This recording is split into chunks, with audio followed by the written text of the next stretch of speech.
தமிழகத்தில் தினம் தினம் நடக்கக்கூடிய அனைத்து தகவலையும் செய்தி வடிவிலே நீங்கள் உடனுக்குடனே தெரிந்து கொள்ள வேண்டுமென்றால் நமது சேனலை சப்ஸ்கிரைப் பண்ணிட்டு ஃபாலோ பண்ணிக்கங்க. 12ஆம் வகுப்பு படிக்கக்கூடிய மாணவர்களுக்கு தேர்வு முடிவுகள் நாளை வெளியாக இருக்கிறது. நாளை காலை முதலே அவர்கள் தேர்வு முடிவுகளை அவர்கள் இணையதளங்களிலே காணுவதற்குரிய ஏற்பாடுகள் அனைத்தும் தமிழக அரசின் சார்பாக செய்யப்பட்டிருக்கிறது. வாட்ஸ்அப் மூலமாக 12ஆம் வகுப்பு மதிப்பெண்களை எப்படி நாம் தெரிந்து கொள்வது? தமிழ்நாட்டில் நாளை வெளியாகும் +2 தேர்வு முடிவுகளை முதல் முறையாக வாட்ஸ்அப் மூலம் அறிந்து கொள்ள ஏற்பாடுகள் செய்யப்பட்டிருக்கிறது. துறை, வகுப்பு உள்ளிட்டவற்றை 78 45 25 25 25 என்ற வாட்ஸ்அப்பினருக்கு அனுப்பினால் முடிவுகளை தெரிந்து கொள்ளலாமா? மறுபடியும் நம்பரை சொல்கிறோம், 78 45 25 25 25 என்ற வாட்ஸ்அப் எண்ணுக்கு அனுப்பினால் முடிவுகளை தெரிந்து கொள்ள முடியும். பெற்றோர்களே நாளை தினம் கவனமாக இருக்க வேண்டும். குழந்தைகள் ஒருவேளை மதிப்பெண் குறைவாக இருந்தால் அவர்களை திட்டுவதோ அடிப்பதோ எந்ததும் செய்து விடார்கள். நமக்கு மதிப்பெண் முக்கியம் இல்லை, நம்முடைய குழந்தைகள் தான் முக்கியம். 14 மாவட்டங்களுக்கு கனமழை எச்சரிக்கை. 14 மாவட்டங்களில் இன்றைய தினம் கனமழைக்கான மஞ்சள் அலர்ட் என்பது விடுக்கப்பட்டிருக்கிறது. இது தொடர்பாக IMD வெளியிட்டுள்ள அறிக்கையிலே கோவை, திருப்பூர், திண்டுக்கல், மதுரை, தேனி, தென்காசி, விருதுநகர், நெல்லை, குமரி, கரூர், திருச்சி, நாமக்கல், நீலகிரி, நெல்லை மாவட்டங்களில் கனமழை பெய்யக்கூடும் என கூறப்பட்டிருக்கிறது. ஏற்கனவே மதுரை, தஞ்சை, ஈரோடு, அரியலூர் மட்டுமில்லாமல் திண்டுக்கல் போன்ற இடங்களிலே பரவலாக நேற்றைய தினம் கனமழை என்பது கொட்டி தீர்த்தது அப்படிங்கிறது குறிப்பிடத்தக்கது அப்படின்னே கூட சொல்லலாம். திமுக தலைவர் ஸ்டாலின் வெளியிட்ட அதிரடி அறிவிப்பு. MLAக்கள் 10ஆம் தேதி வரை சென்னையில் இருக்க வேண்டும் என ஸ்டாலின் உத்தரவிட்டிருக்கிறாராம். கட்சியின் நலன் கருதி சில முக்கிய முடிவுகள் எடுக்கப்பட இருப்பதாகவும், எந்த முடிவு எடுத்தாலும் தலைமைக்கு கட்டுப்பட வேண்டும் எனவும் MLA கூட்டத்தில் அவர் உத்தரவிட்டிருக்கிறார். அதேபோல் இன்னொரு தேர்தலை சந்திக்க தமிழ்நாடு தற்போது தயாராக இல்லை என்ற பேச்சு கூட்டத்திலே அடிபட்டிருக்கிறது. அதனால் திமுக என்ன முடிவு எடுக்க போகிறது அப்படிங்கிறதை இன்னும் ஓரிரு வாரங்களுக்குள் பொறுத்திருந்துதான் பார்க்க வேண்டும். தமிழக கவர்னருக்கு எதிராக காங்கிரஸ் போராட்டம் அறிவிப்பு. தமிழக வெற்றிக் கழகம் ஆட்சி அமைக்க கூடாது என்ற நோக்கத்துடன் தமிழகத்துடைய பொறுப்பு கவர்னர் RV அர்லோகர் செயல்படுவதாக காங்கிரஸ் குற்றம் சாட்டியிருக்கிறது. இதை கண்டித்து RV அர்லோகருக்கு எதிராக நாளைய தினம் இன்றைய தினம் தமிழ்நாடு முழுவதும் போராட்டம் நடத்தப்பட உள்ளதாக காங்கிரஸ் அறிவித்திருக்கிறது. இதன் பின்னணியில் மத்திய பாஜக அரசு இருப்பதாக காங்கிரஸ் குற்றங்களை முன்வைத்திருக்கிறது அப்படின்னே கூட சொல்லலாம். இன்றைய தினம் தங்கம் விலை உயர்வதற்கு அதிகப்படியான வாய்ப்புகள் என்பது இருக்கிறது. சர்வதேச சந்தையில் தங்கம் விலை மீண்டும் ஜெட் வேகத்திலே உயர்ந்து வருகிறதாம். ஒரு அவுன்ஸ் என்பது 28 கிராம் என்பது பார்த்தீங்கன்னா $67 என்பது அதிகரித்திருக்கிறது. அதன் காரணமாக $4751 தற்போது தங்கம் விலை என்பது இருந்து கொண்டிருக்கிறது. வெள்ளி ஒரு அவுன்ஸ் $5 உயர்ந்து $81 இருந்து கொண்டிருக்கிறது. நேற்றைய தினம் காலையில் கூட தங்கம் சவரனுக்கு $400 அதிகரித்திருந்தது. அதே போல் இன்றைய தினமும் அதிகரிப்பதற்கு அதிகப்படியான வாய்ப்புகள் என்பது இருக்கிறது அப்படின்னே கூட சொல்லலாம். திமுகவிற்கு டாடா காட்டிய திருமாவளவன்.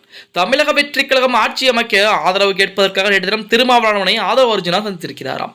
அது மட்டுமல்லாமல் சந்திப்பு நிகழ்ந்துள்ளதாக கூறப்படுகிறது. ஏற்கனவே ஆதரவு கேட்டு விஜய் அனுப்பிய கடிதம் தொடர்பாக இன்றைய தினம் முடிவெடுக்கப்படும் என திருமாவளவன் கூறியிருந்தார். விசிகாவின் ஆதரவு அளிக்கும் பட்சத்தில் தமிழக வெற்றிக் கழகத்துடைய பலம் என்பது 113 உயரும் அப்படின்னே கூட சொல்லலாம். ஆனால் திமுகவிற்கு தமது விசிகா தற்போது டாடா காட்டிவிட்டதாகத்தான் அவர்கள் எல்லாம் சொல்லிட்டு இருக்காங்க.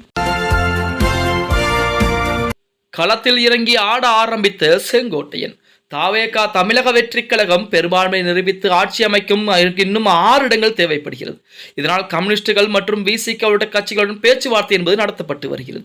இந்த நிலையில் தமிழக வெற்றிக் கழகத்துடைய தலைமை நிர்வாக குழு ஒருங்கிணைப்பாளர் செங்கோட்டையன் கட்சி MLAக்களுடன் சென்னையில் இன்று நேற்று தினம் திடீரென ஆலோசனை நடத்தினார்.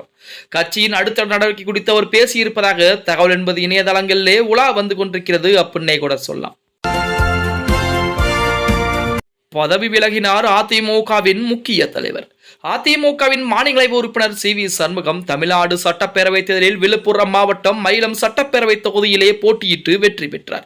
இந்த நிலையில் டெல்லியில் நேற்றைய தினம் குடியரசு துணைத் தலைவர் CP ராதாகிருஷ்ணன் சந்தித்த அவர் தனது MP பதவியை ராஜினாமா செய்ய இருப்பதாக தகவல் என்பது வெளியாகி இருக்கிறது. திடீரென அந்தர்பல்ட்டியடித்த பிரபல தமிழ் நடிகர். நடந்து முடிந்த சட்டமன்ற தேர்தலில் தமிழக வெற்றிக் கழகம் 34.92% வாக்குகளுடன் 108 இடங்களை வென்று தனிப்பெரும் கட்சியாக உருவெடுத்திருக்கிறது. காங்கிரசின் 5 எம்எல்ஏக்கள் ஆதரவளித்தும் பெரும்பான்மை இல்லாததால் விஜய் ஆட்சி அமைக்க தற்போது ஆளுநர் அவர்கள் அழைக்கவில்லை அப்படின்னே கூட சொல்லலாம்.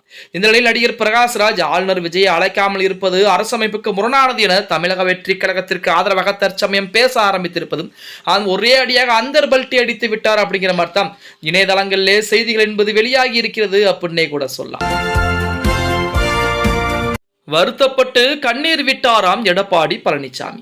புதுச்சேரியிலே அதிமுக மாநில செயலர் அன்பழகன் நேற்று தினம் அதிமுக பொதுச் எடப்பாடி பழனிசாமி சந்தித்திருக்கிறார். அதன் பின்னர் செய்தியாளர்களை சந்தித்த அவர் சட்டமன்றத்தில் அதிமுக தோல்வி அடைந்ததற்காக கவலை தெரிவித்திருக்கிறார். அப்போது ஸ்டாலின் எப்படிப்பட்ட ஒரு தலைவர், மக்கள் அவரையே தோற்கடித்து விட்டாரே என எடப்பாடி பழனிசாமி அவர்கள் கண்ணீர் விட்டு வருத்தப்பட்டதாக அன்பழகன் நேற்று தினம் செய்தியாளர் சந்திப்பிலே சொல்லி இருப்பதும் அதிமுக திமுக கூட்டணிக்கு வழிவகுக்கக்கூடிய வகையில் தான் இருக்கிறது என விமர்சனங்கள் முன்வைக்கிறாங்க. அமித்ஷாவின் மாஸ்டர் திட்டம் ஆளரும் தமிழக அரசியல் கட்சிகள். அதிமுக திமுக போன்ற கட்சிகளை எப்படியாவது வீழ்த்த வேண்டும், அதாவது திராவிட சித்தாந்தத்தை ஒரு வழியாக ஒழித்து கட்ட வேண்டும் என்று அமித்ஷா முடிவு செய்ததன் பேரில் தான் தமிழக வெற்றிக் கழகம் மாபெரும் வெற்றியை செய்திருக்கிறது என ஒரு புறத்திலே இணையதளங்களிலே செய்திகள் என்பது பரவிக்கொண்டிருக்கிறது. ஆனால் அதிமுகவை ஏன் வீழ்த்த வேண்டும் என்று பார்த்தால் அமித்ஷாவுடைய கணக்கு விஜய் அவர்கள் ஜெயிக்க வேண்டும், விஜய் ஜெயித்தால் மட்டும்தான் அதிமுகவும் திமுகவும் தம் பக்கம் இழுக்க முடியும், தன்னுடைய செல்வாக்கை பயன்படுத்தப்பட முடியும் என பாஜக நினைத்திருப்பதும், அது மட்டுமல்லாமல் தற்சமயம் தமிழக வெற்றிக் கழகத்தை ஆட்சியில் அமரவிடாமல் இருப்பதும் பாஜக என குற்றச்சாட்டுகளும் முன்வைக்கப்பட்டுக் கொண்டுதான் இருக்கிறது. கேஸ் சிலிண்டர் பயன்படுத்த புதிய கட்டுப்பாடுகளை மத்திய அரசு விதிக்க இருக்கிறதாம். அதாவது இனி ஒரு வீட்டிற்கு ஒரு இணைப்பு என்ற விதியை மட்டும் கடுமையாக பின்பற்றப்பட இருப்பதாகும். அதாவது சிலிண்டர் தட்டுப்பாடின் காரணமாக அரசு பல்வேறு நடவடிக்கைகளையும் இனிமேல் வரக்கூடிய நாட்களில் புதிதாக கேஸ் இணைப்பு யாருக்கும் வழங்கப்படாமல் இன்னும் 90 நாட்களுக்கு நிறுத்தி வைப்பதற்கும் மத்திய அரசு பரிந்துரை செய்திருப்பதாக செய்திகள் என்பது வெளியாகிக் கொண்டிருக்கிறது.